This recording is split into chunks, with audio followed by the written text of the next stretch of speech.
Bien, continuamos entonces con otro de los métodos reconocidos en estos autores que tenemos de referencia, el método basado en el costeo directo o método marginal. Su nombre está establecido así porque se busca con el precio que se está determinando cubrir todo lo que son los costos y gastos variables y un margen de contribución pues que ayude a cubrir ese costo fijo. Este método es recomendable que opere en función a las situaciones como una capacidad instalada que esté excedente a lo que normalmente producimos, que las ventas y las utilidades se incrementen al aceptar pedidos a un precio más bajo del normal, pero siempre hay que buscar también que ese nuevo cliente o ese pedido no perturbe nuestro mercado actual. Y pues bueno, también es recomendable que no se aplique como una práctica normal en la compañía, solo se busquen situaciones que esté establecido para aprovechar capacidad ociosa de producción. Esto es muy relevante. Y bueno, el ejemplo que aquí tenemos para esto, y es un ejemplo tomado del libro de Ramírez Padilla, es referente a la producción de una muñeca. Le llama aquí la muñeca Maquita. Ustedes tienen ahí una tabla de información donde vienen materiales directos, mano de obra, gastos variables, gastos fijos, un costo total de producción y un gasto variable de operación, además de gastos fijos de operación por 200,000 pesos mensuales. Si tomamos en cuenta que la capacidad normal de producción es de 50,000 unidades, estaríamos hablando que los costos fijos de producción sumarían 2,500,000. ¿De dónde sacamos este dato? Pues bueno, tenemos un dato referenciado unitario de 50 pesos de GIF fijos multiplicado por las 50,000 unidades. Ahí es como obtenemos entonces esa tasa global ese monto global de 2,500,000. Sin embargo, el dato aquí lo tenemos referenciado a unidades o tasa unitaria. Otro de los costos es la mano de obra, también se considera fijo y la tenemos determinada a 40 pesos por cada una de las 50,000 unidades, lo que refiere entonces a un monto de tasa fija de 2 millones de pesos.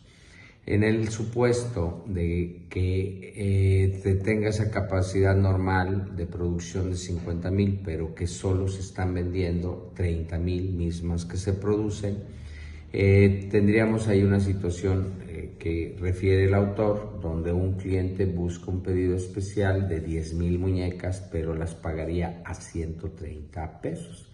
Si nos vamos analizando acá el monto de costos que están establecidos, pues pudiéramos pensar que el costo total de producción es de 170, por supuesto que no sería viable aceptar ese pedido a 130 cada muñeca. Y si tomáramos de referencia el costeo total que vimos en el video pasado, pues tampoco sería muy recomendable tomando en cuenta que ahí acumularía los 170, ¿no? Ahí en todo caso es importante analizarlo bajo un mecanismo de costeo como está establecido. Solo los costos variables son los que se toman en cuenta para determinar el margen de contribución.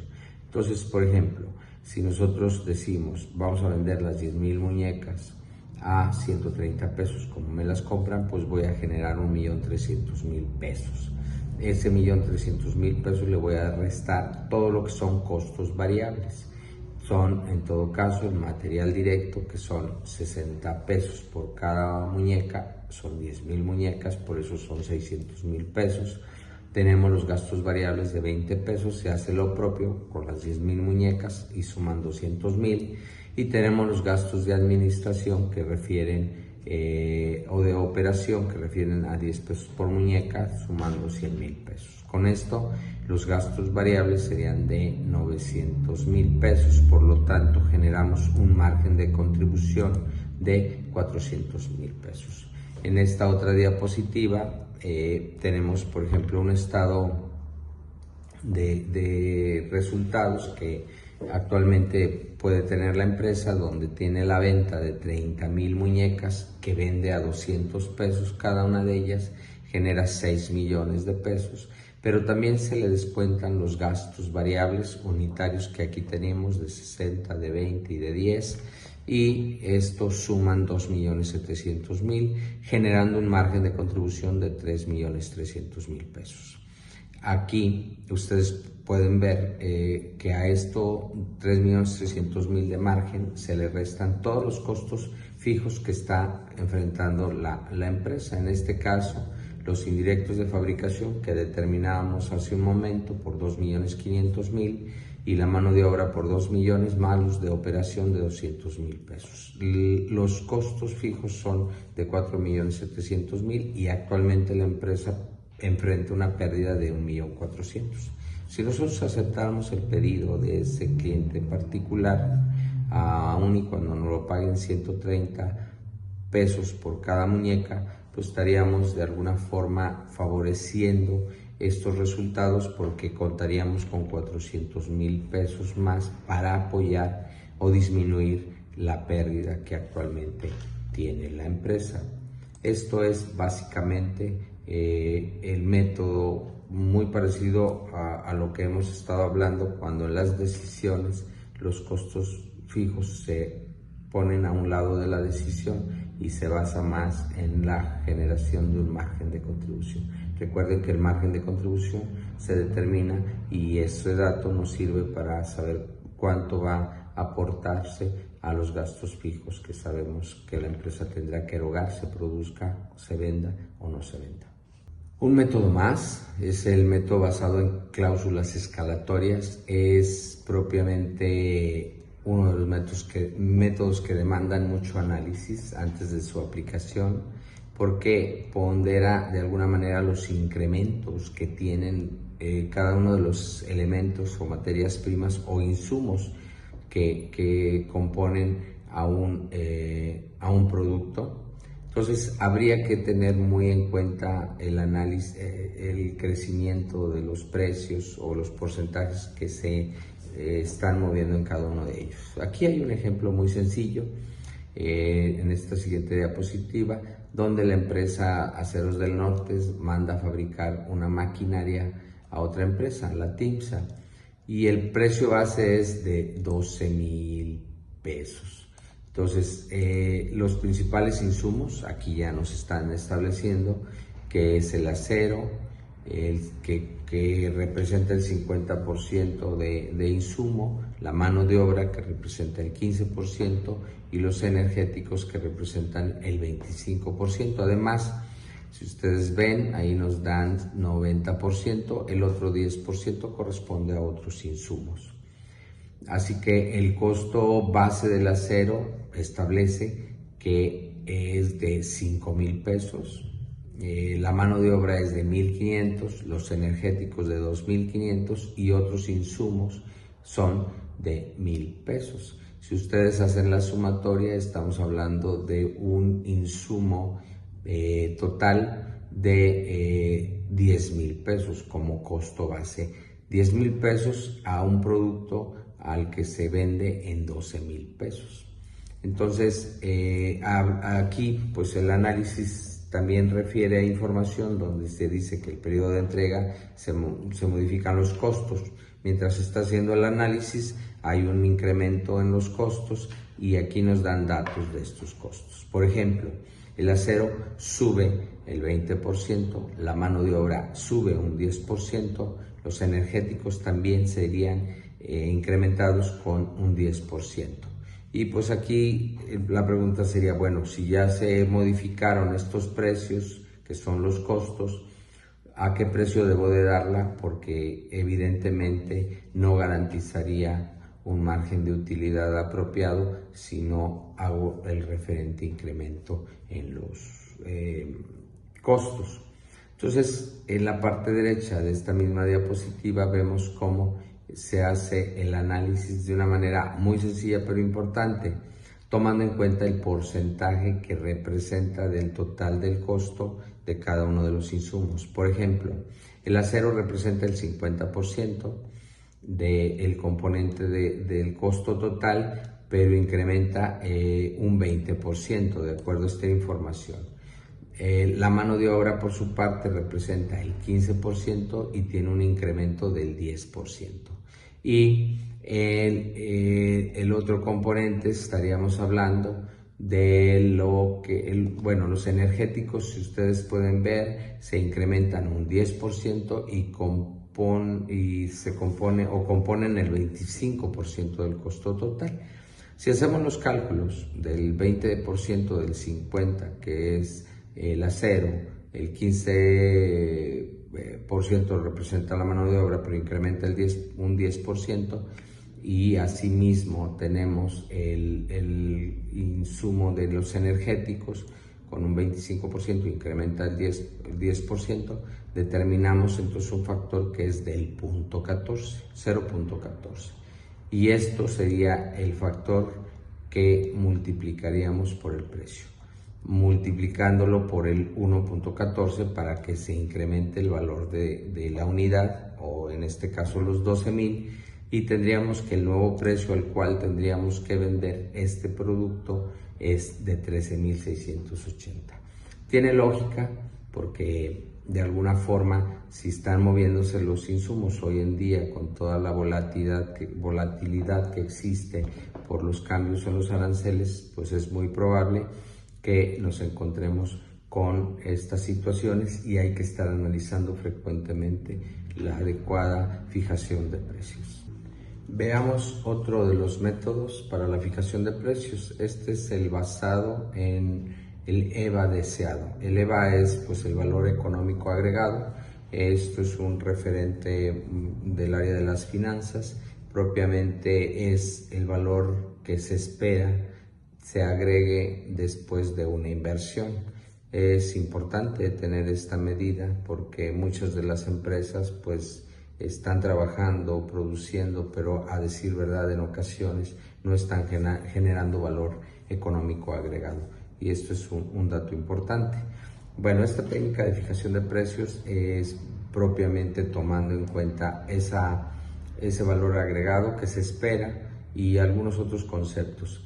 Vamos a ver en la siguiente diapositiva lo que está establecido como un ejemplo.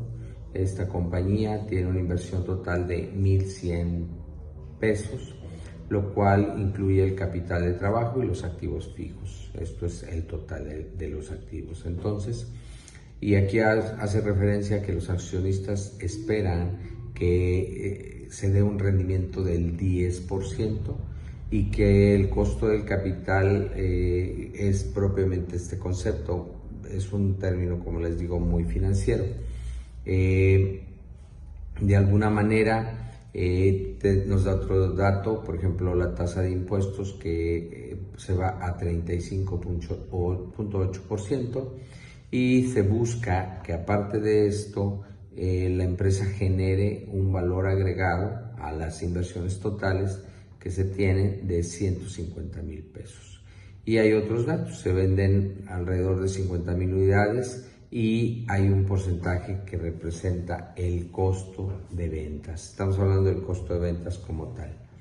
Así que la pregunta concreta es ¿a qué precios se deben de vender? Vamos a verlo de una manera, como quien dice, inversa. Primero hay que determinar la utilidad a la que tendríamos que llegar para posteriormente definir cuáles son los ingresos que obtendríamos y por ende el precio unitario de las 50,000 unidades que habríamos de vender. Entonces, partiendo de esta situación, pues lo primero que tenemos que garantizar es el valor agregado esperado, que suma 150,000, como lo podemos ver aquí en la derecha, ya que hay un dato de estos. Posteriormente, se hace referencia a que la inversión total es de 1,100,000 y hay un rendimiento de la misma esperado por los accionistas de 10%. Esto implicaría entonces que de esos 1,100, pues obtengamos 110,000 pesos de rendimiento deseado, lo que forzosamente nos obliga a tener por lo menos una utilidad deseada de la sumatoria del EVA más el rendimiento deseado, que serían de 260,000. Ya tenemos entonces la utilidad a la cual habremos de llegar. Ahora, de manera inversa y con algunas reglas de tres, pudiéramos obtener cuál es la utilidad que se puede determinar antes de impuestos. Si esto es la utilidad neta como tal, y sabemos que hay un impuesto de 35.8, pues entonces estaríamos hablando que la diferencia de ello, lo correspondiente al 64.2%, es el monto. El 64.2% corresponde al valor de 260,000 y un 35.8% es el impuesto. El 100%, ¿cuál sería? Apliquemos una regla de 3, que sería propiamente decir, si 260,000 son el 64.2%, ¿cuánto es el 100%? Y con ello obtenemos esta cantidad que aquí establecida, que es de 404,984. Esto representa sin duda la utilidad antes de intereses e impuestos. Ahora bien, ya tenemos ese dato. ¿Qué nos falta? Bueno, pues saber el ingreso total para de ahí determinar el precio unitario. ¿Cómo lo determinamos? Si sabemos que el costo de ventas representa el 61.2%, pues entonces haremos exactamente una regla de 3 de manera inversa. ¿Esto qué significa? Que el costo que tenemos de 61.2 y la diferencia es el 38.8% que nos queda y es la utilidad antes de intereses e impuestos, entonces podemos con ello determinar la regla de 3. Y eso es decir, bueno, si 404,984 refieren o son el 38.8%, ¿cuánto es el 100%? Y con esta determinación llegamos a el 1,043,773, el dato que tiene que ser forzosamente pues el monto de la venta. De ahí podemos dividirla entre las 50,000 unidades que están en juego y obtenemos que el precio de las unidades vendidas es de 20.88%. Esto pues es un ejercicio, insisto, tomando en cuenta los resultados que se necesitan considerar, porque si no, no se cumplen pues con las metas establecidas.